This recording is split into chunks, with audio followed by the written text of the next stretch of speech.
Have you ever wondered what secrets hide behind closed doors in seemingly perfect families? David Mitchell was about to discover that the wife he'd trusted for 19 years had been sneaking into their 17-year-old son's room every midnight. What he captured on a hidden camera didn't just shock him. It shattered everything he thought he knew about his family. David Mitchell was a 42-year-old high school history teacher living in suburban Ohio. His wife Sarah worked as a nurse at the local hospital, and their son Jake was a quiet, studious senior preparing for college. From the outside, they looked like the perfect American family living in their beautiful four-bedroom house. But as David would soon discover, those walls held secrets that would change their lives forever. Before we dive into this incredible story, you need to do something right now. If you love these real-life family stories that could happen to anyone, hit that subscribe button immediately. Seriously, take 2 seconds and click it. These stories take hours to research and share with you, and your subscription helps bring you more amazing content like this. Also, smash that like button and drop a comment telling me where you're watching from. Are you in New York, Australia, maybe Brazil? Let me know. Your engagement means everything. Now, let's get back to this story that's about to blow your mind. It started 3 weeks ago on a Tuesday night. David had been having trouble sleeping lately due to work stress. Around midnight, he woke up thirsty and headed downstairs for water. As he passed Jake's room, he noticed the door was slightly ajar, and he could hear whispers. Soft, urgent whispers. His heart jumped. Was Jake on the phone with a girlfriend? As a father, he worried, but he also wanted to respect his son's privacy. David was about to continue to the kitchen when he heard Sarah's voice. His wife, inside their son's room, at midnight. He froze in the hallway, his bare feet cold against the hardwood floor. The whispers continued for a few more minutes. Then he heard movement. Quickly, David ducked into the guest bathroom and waited. Through the crack in the door, he watched Sarah emerge from Jake's room, carefully closing the door behind her.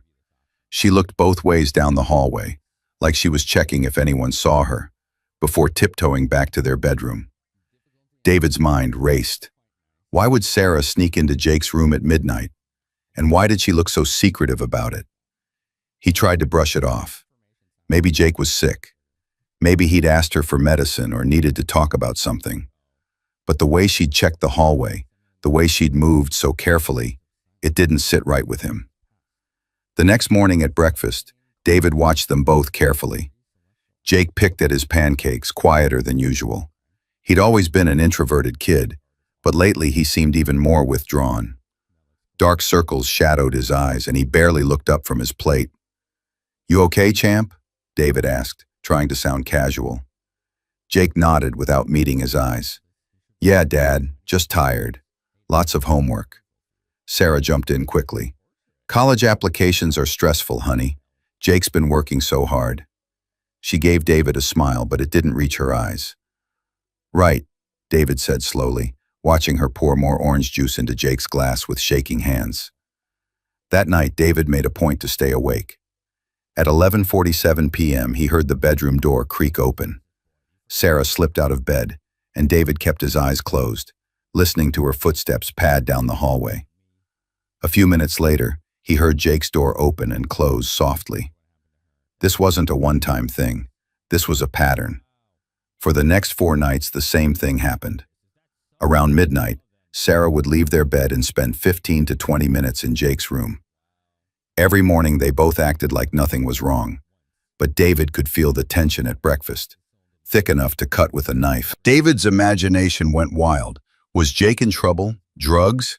Was he being bullied and Sarah was hiding it from him?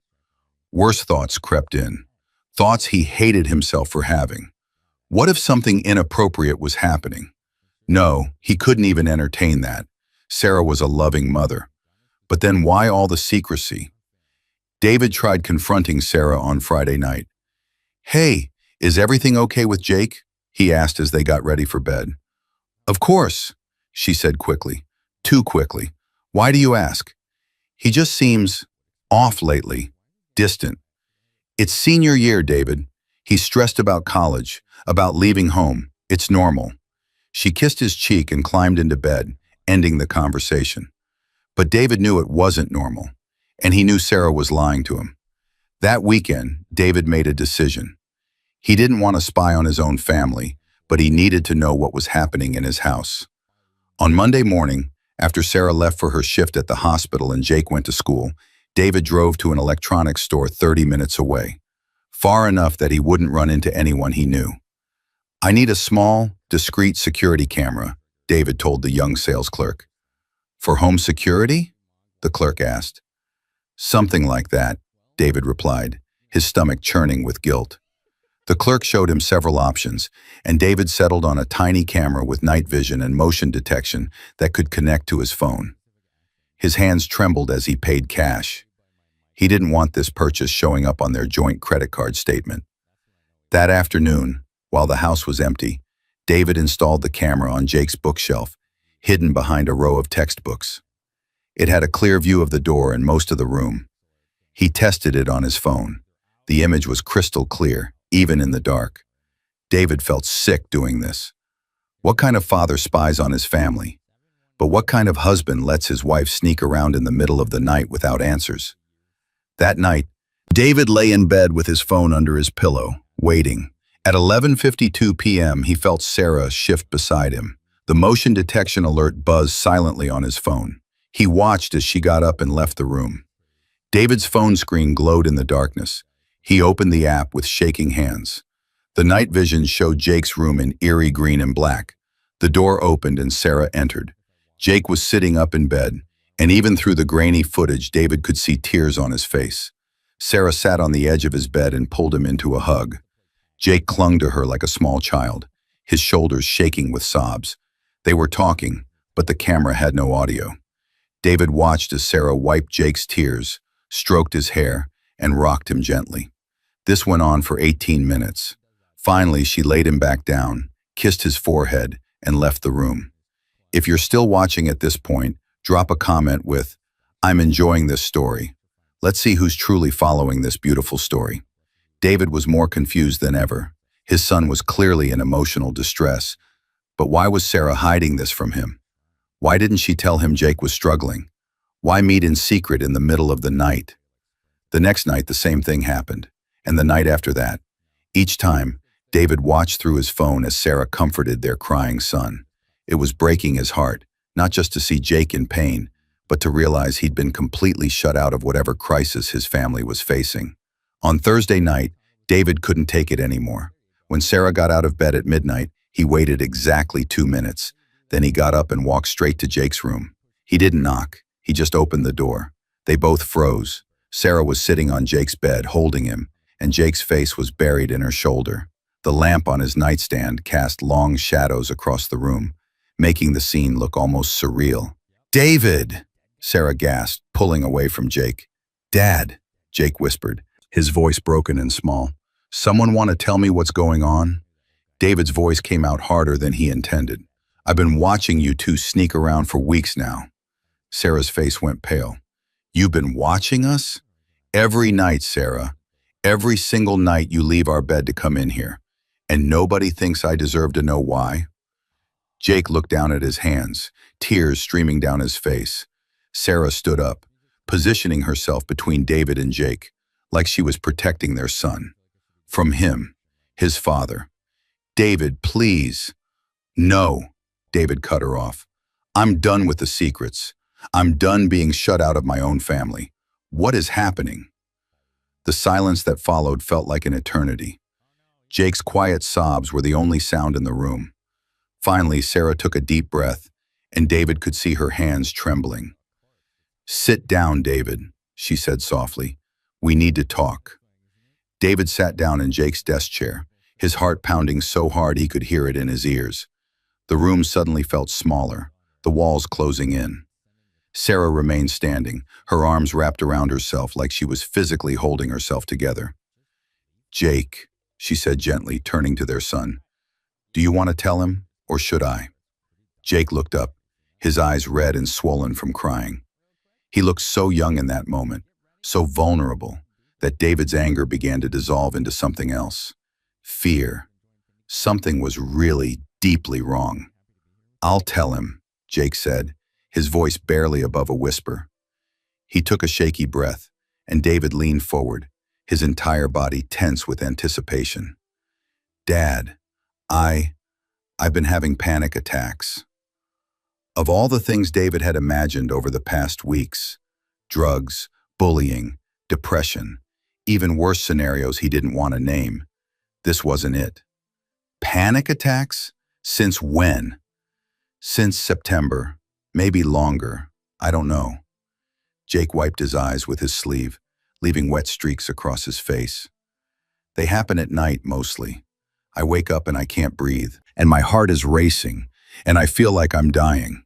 The first time it happened, I thought I was having a heart attack. I was terrified. Sarah sat back down on the bed, taking Jake's hand in hers. He came to me after the third one. He was terrified, David. He didn't know what was happening to him, and he was scared. Why didn't you tell me? David looked between them, hurt flooding through him like ice water. Why would you keep this from me? Because I asked her not to, Jake said quickly, his voice rising with emotion. Dad, you don't understand. You're always so strong, so put together. You handle everything perfectly. I didn't want you to think I was weak. David felt like he'd been punched in the gut. Weak? Jake, you're my son. You could never be weak to me. How could you think that? But you don't get it. Jake's voice cracked and fresh tears spilled down his cheeks. You're the guy who ran a marathon last year while training for it after work. You teach 5 classes a day and coach the debate team and never complain about anything. You wake up at 5 a.m. to work out before school. You never seem stressed or anxious or scared of anything. And here I am, completely falling apart over college applications and the future and just everything. I feel like I'm drowning, Dad, and you're like this superhero who never struggles with anything. David sat there, completely stunned. Is that really how his son saw him? As some unbreakable figure he couldn't relate to? As someone who had it all together all the time? The realization hit him hard. He'd been so focused on being strong for his family that he'd made his own son feel like he couldn't be vulnerable around him. Sarah spoke softly, her voice thick with emotion. The panic attacks got worse over the last month. He'd wake up at midnight like clockwork, unable to breathe, his heart racing. So I started staying awake, waiting for it. When I heard him get up or make any sound of distress, I'd come in and help him through it. I'd use the breathing techniques I learned in nursing school. Hold him, talk him down until he could calm down enough to try to sleep again. Why didn't you wake me up? David asked, his voice breaking. Why did you handle this alone? I'm his father, Sarah. I had a right to know my son was suffering. Because Jake begged me not to, Sarah said, and David could see tears in her eyes now too. And I thought I was doing the right thing, respecting his wishes, being the parent he felt safe with. But David, I was wrong. I see that now. I should have told you. I should have insisted we face this together as a family. Jake was crying harder now, his whole body shaking. I'm sorry, Dad. I'm so sorry. I didn't mean to shut you out. I look at you and I see everything I'm supposed to be, and I'm nowhere close to that. You're confident and strong and brave, and I'm scared of everything. I'm scared of going to college. I'm scared of leaving home. I'm scared of failing. I'm scared that I'll disappoint you. David felt his own eyes burning with tears. He moved from the chair to sit on Jake's other side, and without thinking, he pulled his son into his arms. Jake collapsed against him, sobbing into his shoulder, and David held him tight, the way he used to when Jake was little and had nightmares. Listen to me, David said, his voice thick with emotion. You could never disappoint me. Never. And Jake, I need you to know something. I'm not the superhero you think I am. I'm scared too, all the time. Jake pulled back slightly, looking at his father with confusion. What? No, you're not. You're never scared. That's not true, David said, wiping his own eyes. I'm terrified half the time. I'm scared I'm not a good enough teacher. I'm scared I'm not providing enough for this family. I wake up at night worried about money, about your future, about whether I'm being a good father. That marathon you mentioned? I almost quit 6 times during training because I was afraid of failing and looking stupid. I just didn't show you those parts of me because I thought I had to be strong for you and your mom. Sarah reached over and squeezed David's hand. We've both been trying so hard to be strong for you, Jake, that we forgot to show you it's okay to not be strong all the time. But everyone else seems to have it together, Jake said quietly. All my friends are excited about college. They're applying to Ivy League schools and talking about their futures like they can't wait. And I'm paralyzed. Every time I think about leaving home, about being on my own, about having to figure out who I am and what I want to do with my life, I feel like I can't breathe. David felt a surge of recognition. Jake, can I tell you something I've never told anyone? Not even your mom. Both Jake and Sarah looked at him with surprise. When I went to college, David continued, I had panic attacks too. Severe ones. My roommate found me hyperventilating in our dorm room more than once. I was so homesick and so scared that I almost dropped out 3 times freshman year. I called my parents crying, begging to come home. But they lived in California, and we didn't have money for plane tickets, so I had to stick it out. You did? Jake's eyes were wide. But you never told me that. You always talk about college like it was the best time of your life. It was eventually, David said. But the beginning was hell. And I never told you because I didn't want to scare you. I wanted you to be excited about college, not afraid of it. But that was wrong. I should have been honest with you about my struggles so you'd know it's normal to be scared. If you're still watching at this point, drop a comment with, I'm enjoying this story. Let's see who's truly following this beautiful story. Sarah spoke up. I think we've all been trying to protect each other, and instead we've been isolating ourselves. David, you should have told me you were having panic attacks in college. Jake, you should have told your father about yours. And I should have insisted we deal with this as a family from the start, not just handled it secretly in the middle of the night. They sat there in silence for a moment, the weight of all these revelations hanging in the air. Finally, David spoke again. Jake, have you talked to anyone professional about this? A therapist or counselor? Jake shook his head. No, Mom wanted me to, but I was afraid. I didn't want anyone to know. What if it got on my record or something? What if colleges found out and didn't accept me because they thought I was mentally unstable? That's not how it works, Sarah said gently. Therapy is confidential, and seeking help for anxiety isn't a weakness, Jake. It's actually one of the strongest things you can do. David nodded. Your mom's right, and I think maybe all 3 of us could benefit from talking to someone. We clearly have communication issues as a family, and there's no shame in getting professional help to work through them. Really? Jake looked surprised. You'd go to therapy? If it means helping you and improving our family, absolutely, David said firmly. Jake, you're the most important thing in the world to me. Your well-being matters more than my ego or any outdated ideas about what makes someone strong or weak. Jake broke down crying again, but this time it seemed different, like a release of pressure that had been building for months. I've been so scared, Dad. So scared. And I didn't know how to tell you because I thought you'd be disappointed in me. Never, David said fiercely, holding his son tight again. You hear me? Never. I am so proud of you, Jake. You're smart, kind, compassionate, and brave. Yes, brave.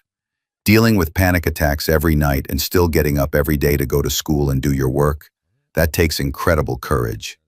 Sarah moved closer, wrapping her arms around both of them. For the first time in weeks, David felt like they were actually a family again, united instead of fractured by secrets and misunderstandings. I'm sorry I didn't trust you enough to tell you, Jake said to David. I'm sorry I made Mom keep it secret. I'm sorry I didn't create an environment where you felt safe telling me, David replied. And I'm sorry I've apparently been walking around like some stoic robot who never struggles with anything. That changes now. From now on, we're honest with each other, all of us. Deal? Deal, Jake said. Deal, Sarah echoed.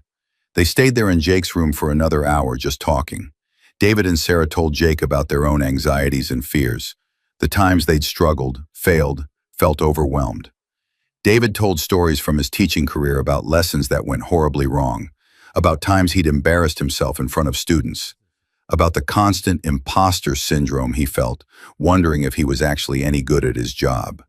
Sarah shared her experiences at the hospital, about the nights she came home crying after losing a patient, about the anxiety she felt every time she had to perform a difficult procedure, about the therapy she'd gone to in her 20s for work-related stress. With each story, David watched Jake's face relax a little more. He could see the realization dawning in his son's eyes. His parents weren't perfect. They were human. They struggled too. And that made it okay for Jake to struggle. "So what do we do now?" Jake asked finally. I still have panic attacks.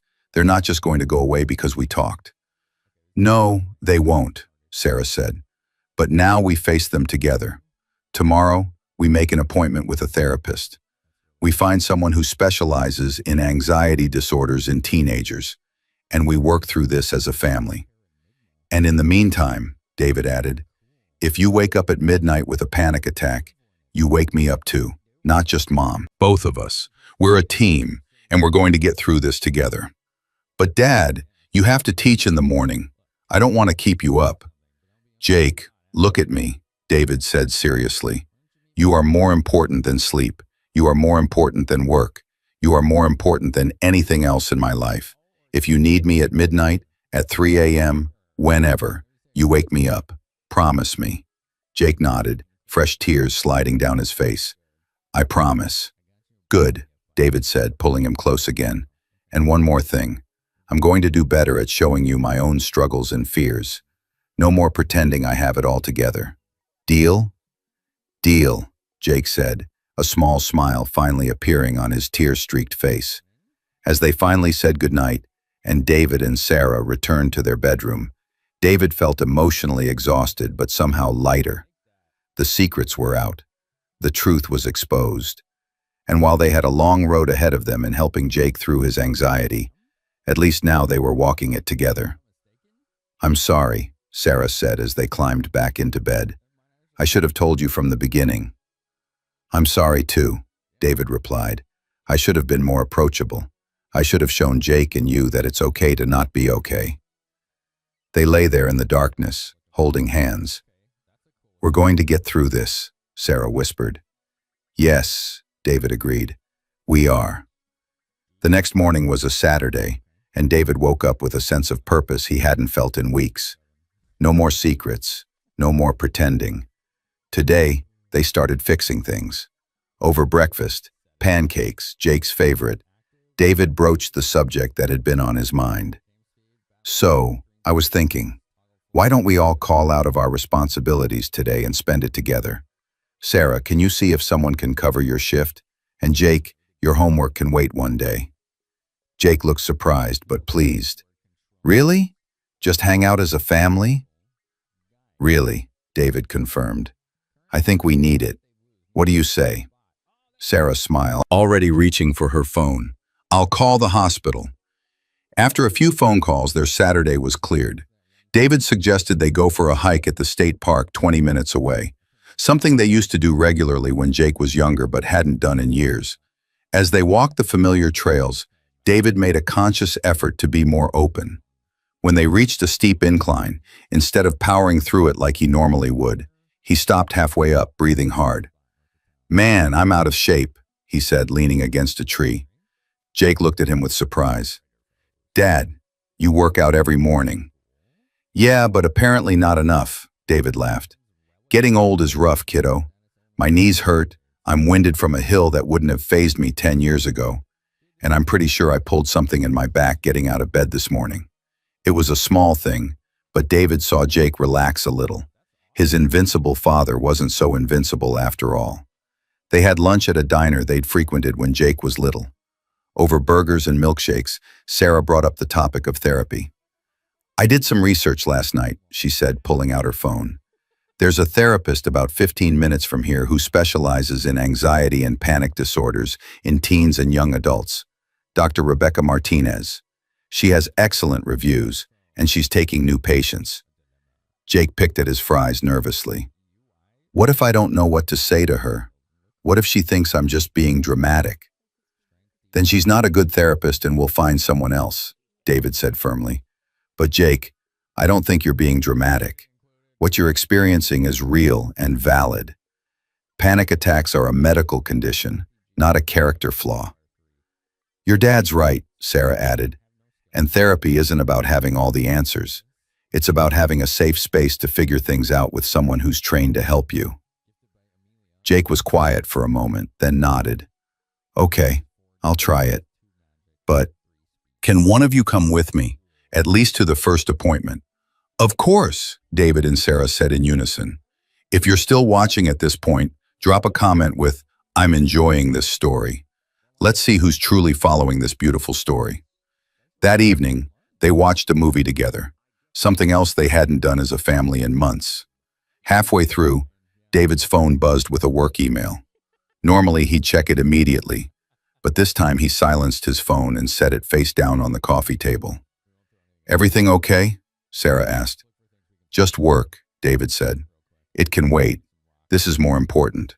He saw Jake glance at him with a small smile. That night, at 11:30 p.m., David woke up naturally. He lay there for a moment, then got out of bed quietly. Where are you going? Sarah whispered. To check on Jake, David replied softly. He walked down the hall and gently pushed open Jake's door. His son was asleep, breathing peacefully. David stood there for a moment, just watching him, feeling a wave of love and protectiveness wash over him. He was about to leave when Jake stirred and opened his eyes. Dad? Hey, buddy, just checking on you. Go back to sleep. I'm okay, Jake said groggily. No panic attack tonight. That's great, David said, smiling. But remember, if you do have one, you wake me up. Promise? I promise, Jake said, already drifting back to sleep. David returned to bed feeling more peaceful than he had in weeks. Maybe they were going to be okay after all. The following Monday, they had their first appointment with Dr. Martinez. She was a woman in her 50s with kind eyes and a warm smile. She met with Jake alone for the first 45 minutes, then invited David and Sarah in for the last 15.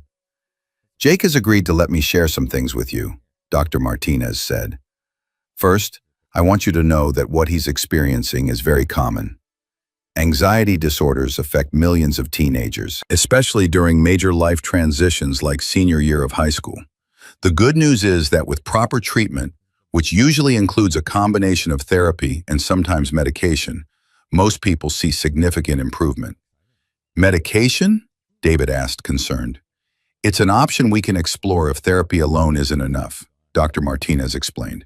But let's start with cognitive behavioral therapy and see how Jake responds. I'd like to see him weekly for now. Over the next several weeks, David watched his son slowly start to improve. The panic attacks didn't disappear overnight, but they became less frequent and less severe. More importantly, Jake seemed lighter somehow, less burdened by the weight of keeping his struggles secret. David and Sarah also started seeing a couples therapist to work on their own communication issues. It wasn't easy. There were uncomfortable revelations about how they'd both been hiding things from each other, not just about Jake, but about their own stresses and fears. I've felt so alone in this marriage sometimes, Sarah admitted during one session. You're always so focused on being the provider, the strong one, that I sometimes feel like I can't share when I'm struggling because I don't want to add to your burden. David was stunned. Sarah, you're not a burden. You're my partner. I want to know when you're struggling. But you never show when you're struggling, Sarah said. So how am I supposed to feel comfortable showing you my struggles?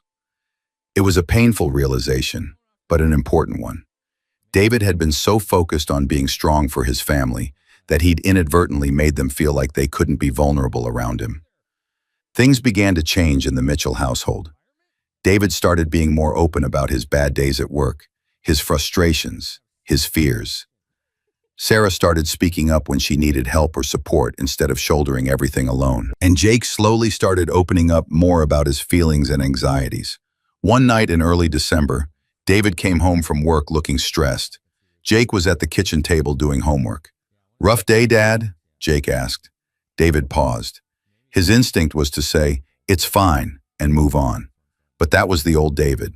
The new David took a breath and said, yeah, actually, really rough. One of my students accused me of grading unfairly, and it escalated to a meeting with the principal. I feel terrible, even though the principal sided with me. I keep wondering if I did something wrong. Jake looked at his father with understanding. That sounds really stressful. I'm sorry. Thanks, bud, David said, feeling the tension in his shoulders ease slightly. It helps to talk about it. I know, Jake said with a knowing smile. That's what Dr. Martinez keeps telling me. David laughed. She's a smart woman. If you're still watching at this point, drop a comment with, I'm enjoying this story.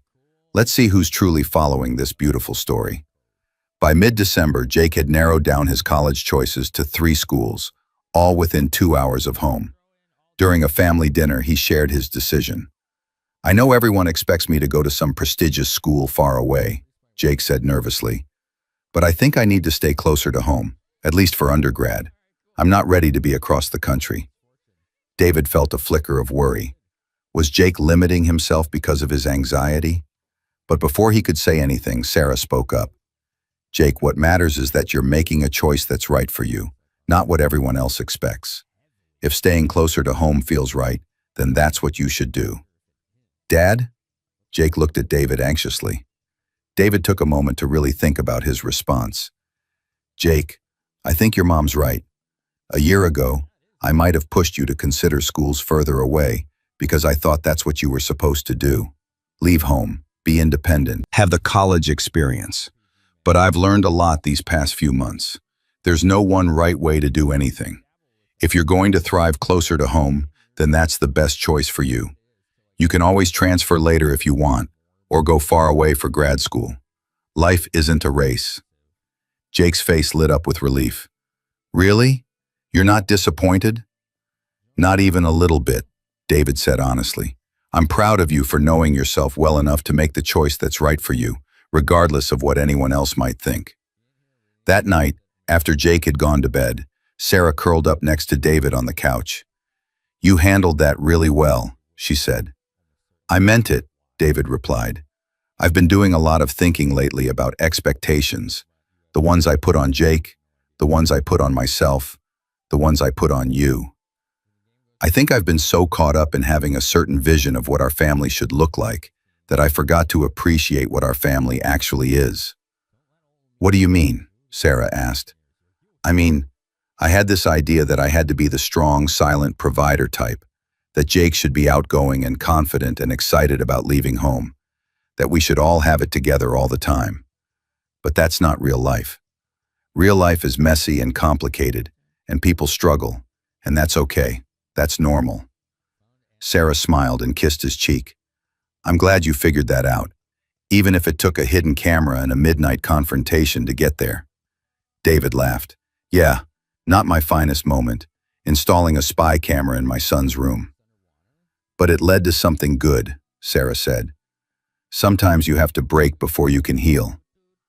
On Christmas morning, David woke up early, not to work out, but to make breakfast for his family.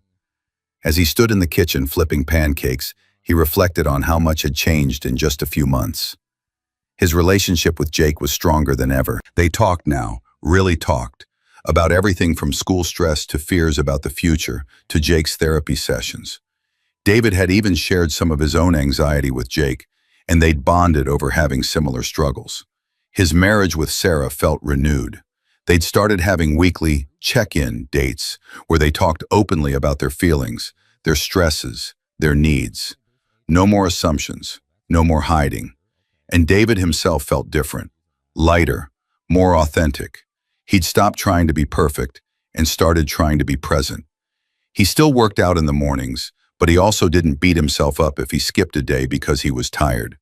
He still worked hard at his job, but he also left work at work most days instead of bringing it home. He still wanted to be strong for his family, but he'd learned that real strength included vulnerability.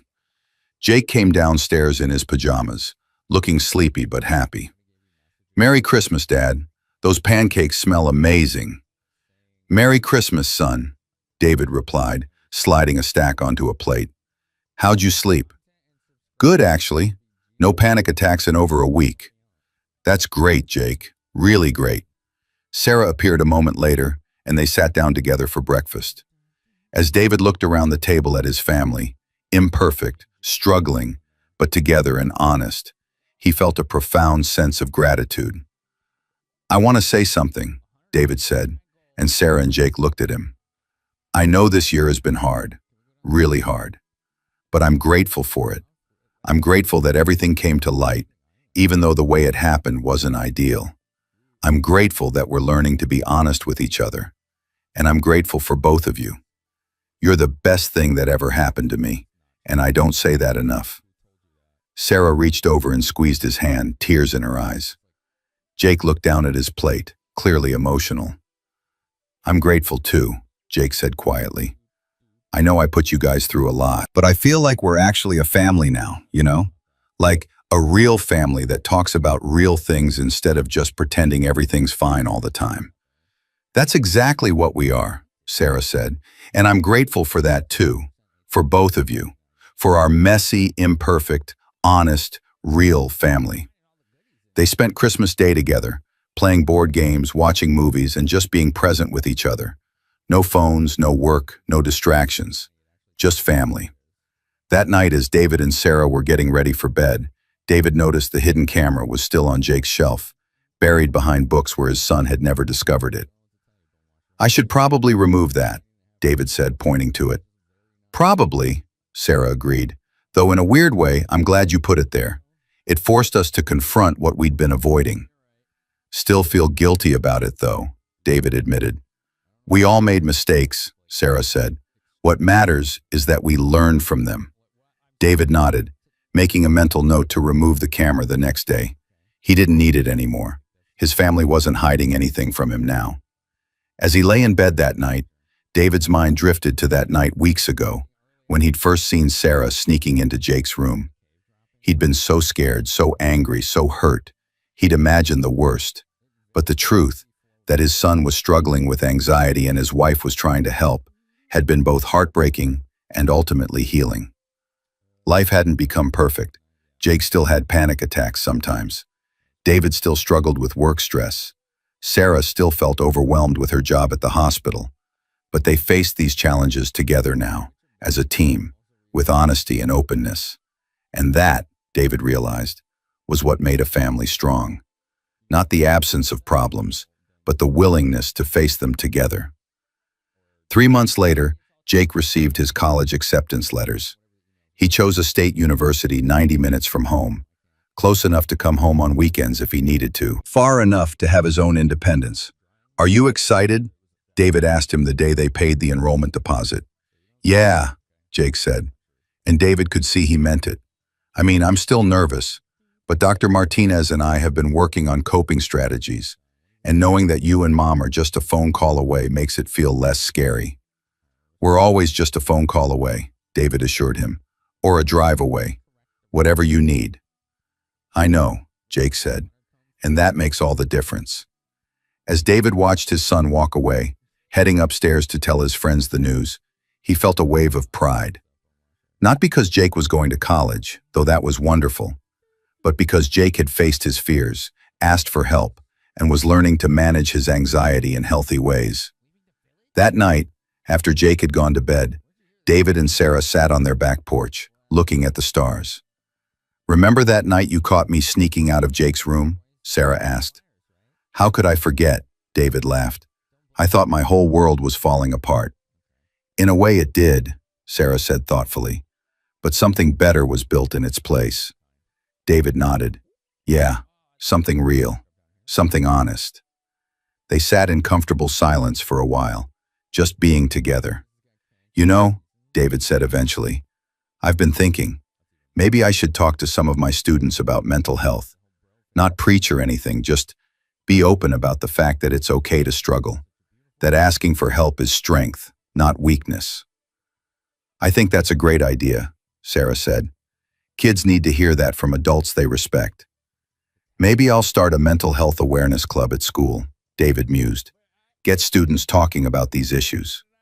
"You should," Sarah encouraged. "You could make a real difference." David smiled. A few months ago, he would have been too worried about appearing weak or vulnerable to do something like that. But now? Now he understood that his struggles, his imperfections, his humanity These weren't weaknesses. They were what made him relatable, what made him real. And that, he realized, was the most valuable thing he could share with anyone, especially young people like his students, who were navigating their own challenges and feeling like they had to have it all together. The stars twinkled overhead, and David felt at peace. The journey wasn't over. Healing never really is. But they were on the right path, together. And that was all that mattered. This story reminds us all that families are strongest not when they pretend to be perfect, but when they're honest about their struggles. David, Sarah, and Jake learned that vulnerability isn't weakness. It's the foundation of real connection. Whether you're a parent, a teenager, or somewhere in between, remember that it's okay to not be okay. Asking for help is brave. Being honest about your feelings is courageous. And the people who truly love you want to support you through your struggles, not just celebrate your successes. If this story touched your heart or taught you something valuable, do me a favor. Share it with someone who needs to hear it. Drop a comment below about what lesson resonated most with you. And if you haven't already, subscribe to this channel for more real-life stories that matter. Thank you for watching, and remember, you're never alone in your struggles.